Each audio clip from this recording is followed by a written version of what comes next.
శ్రీ గురుభ్యో నమ. శ్రీ మహాగణాధిపతయ నమ. శ్రీ సరస్వత్య నమ. భక్తులరా, వాల్మీకి మహర్షి రచించిన శ్రీమద్ రామాయణం యథాతథంగా చెప్పుకున్నాం. ప్రతి శ్లోకం యొక్క అర్థం కూడాను.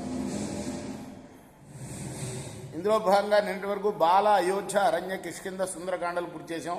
యుద్ధకాండలోని 117వ సర్గ వరకు చెప్పుకున్నాం.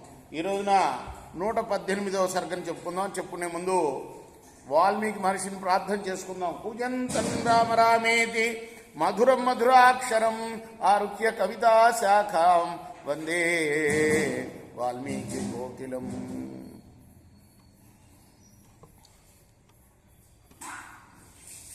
రాముడు తన మనసులో ఉన్న కోపాన్ని అంతా తెలియచెప్పడానికి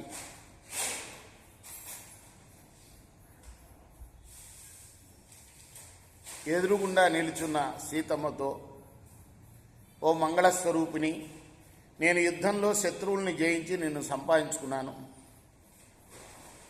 పౌరుషంతో చేయవలసిందంతా చేయటం అయిపోయింది. నా కోపం సార్థకం అయింది.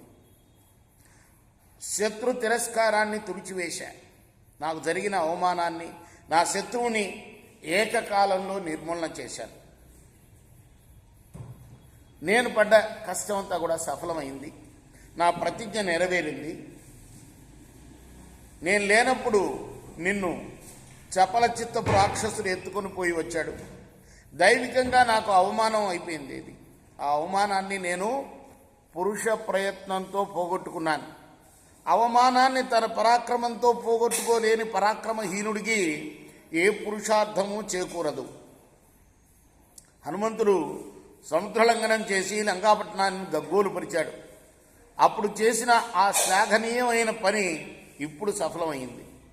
సుగ్రీవుడు యుద్ధంలో తన పరాక్రమం చూపిస్తూ, నాకు మేలు అయ్యే పద్ధతులన్నీ కూడా ఆలోచిస్తూ తన సైన్యాలతో పడ్డ పాటు అంతా ఇప్పుడు సఫలమైంది. గుణహీనుడైన తన అన్నను వదిలిపెట్టి విభీషణుడు స్వయంగా నా దగ్గరికి వచ్చి నాకు భక్తులై పడ్డ ప్రయాసం అంతా కూడా ఇప్పుడు సఫలమైంది అని చెప్తూ ఉంటే, సీతాదేవి తన యొక్క కళ్ళ నుండి నీళ్లు కారుస్తూ ఉంది. అటువంటి సీతాదేవిని రాముడు చూశాడు. మంటలు మండుతున్న అగ్నిహోత్రంలో మరి కాస్త నెయ్యి పోసినట్టు అతని కోపం మరింత పెరిగింది. కనుబొమ్మలు ముడిచేసి పక్కకు చూస్తూ ఆ వానర రాక్షసులు అందరి మధ్యన ఉన్న సీతాదేవితో కఠినంగా ఏమన్నాడంటే, ఓ సీత, అవమానం పోగొట్టడానికి మనుష్యుడు చేయవలసినంతా చేయటం అయిపోయింది. ఆత్మజ్ఞాన సంపన్నుడైన అగస్త్యముని తన తపోబలంతో ప్రాణికోటికి అడుగు పెట్టడానికి అలవి కాకుండా ఉన్న దక్షిణ దిక్కును జయించాడు. అదేవిధంగా నిన్ను ఎత్తుకుని వచ్చిన రావణాసురుణ్ణి నా పరాక్రమంతో సంహారం చేసివేసి నేను నిన్ను జయించుకున్నాను. యుద్ధంలో నేను పడ్డ పాటు, నా మిత్రుల పరాక్రమము నేను జయించడము నీకోసం కాదు అని నీకు ఇదివరకు తెలియకపోతే ఇప్పుడు చెబుతున్నాను కాబట్టి తెలుసుకో. సదాచారం కాపాడటానికి, సర్వ విధాలా ప్రసిద్ధికెక్కిన నా వంశానికి అపవాదము, అపకీర్తి రాకుండా ఉండటానికి నేను యుద్ధం చేశాను. నీ నడవడి సందేహాస్పదమైంది. నువ్వు నా ఎదుట నిల్చుని ఉంటే నేత్ర రోగికి దీపంలాగా నువ్వు నాకు ప్రతికూలంగా కనపడుతున్నావు. ఏంటి, నేత్ర కళ్ళకు గన పోట్లు వస్తే దీపం చూస్తే ఏమవుతుంది, మనకు పోట్లు వస్తాయి కాదు, ఇంకా పోట్లు ఎక్కువ అవుతాయి. అలా నువ్వు నాకు దీపంలాగా కనపడుతున్నావు. నా కంటి పోటు ఎక్కువగా అయిపోతున్నది. నువ్వు జనక మహారాజు కూతురివి. ఇప్పుడు దిశలలో నీ చిత్తం వచ్చిన చోటికి వెళ్ళిపో. నేను అనుమతిస్తున్నాను. నీతో నాకు పని లేదు. సత్కులంలో పుట్టినవాడు, అందులోనూ పరాక్రమవంతుడైన వాడు ఎవడైనా సరే పరగృహంలో నివసించిన భార్యను మనస్ఫూర్తిగా స్వీకరించలేడు. నువ్వు రావణాసురుడు ఒడిలో నుంచి జారావు. నీ మీద దుష్టమైన చూపులు పడ్డాయి. నేను సద్వంశంలో పుట్టాను. ఆ వంశానికి నేను కీర్తి తేవలసి ఉంది. నిన్ను ఎలా పరిగ్రహిస్తాను? అవమానం పోగొట్టుకోవడానికి యుద్ధం చేసి నిన్ను సాధించుకున్నాను. మళ్ళీ కీర్తి సంపాదించుకున్నాను. నీ మీద నాకు ఆసక్తి లేదు. నీ ఇష్టం వచ్చిన చోటికి నువ్వు పో. ఓ భాగ్యవతి, ఇది చక్కగా ఆలోచించే చెబుతున్నా నేను.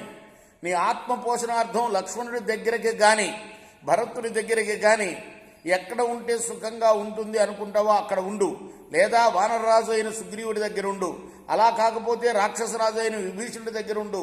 నీ రూపం దివ్యమైనది, నువ్వు మనోహరమైన దానివి. రావణాసురుడు స్వగృహంలో ఉన్నావు, అతను నిన్ను చూస్తూ బహుకాలం సహించి ఉండడు అని రాముడు తన యొక్క అనుమానాన్ని వ్యక్తం చేశాడు. ఎంతో చెవులారా ప్రియవచనాలు వినాలని వచ్చిన ఆ మైథిలి, ఆ సీత మిథిలా నగర కుమార్తె, మిథిలా నగర రాజు యొక్క కుమార్తె, అలా చిరకాలం తర్వాత చూసిన తన ప్రియ సఖుడు, తన భర్త అటువంటి మాటలు అంటూ ఉంటే మదపుటేనుగు తొండం దెబ్బతిన్న తీగలాగా గజ గజ వణికిపోయింది. ఇది శ్రీమద్ రామాయణంలోని యుద్ధకాండలోని 118వ సర్గ. రేపు 119వ సర్గ చెప్పుకుందాం. కృష్ణార్పణమస్తు. సాయి కృష్ణార్పణమస్తు.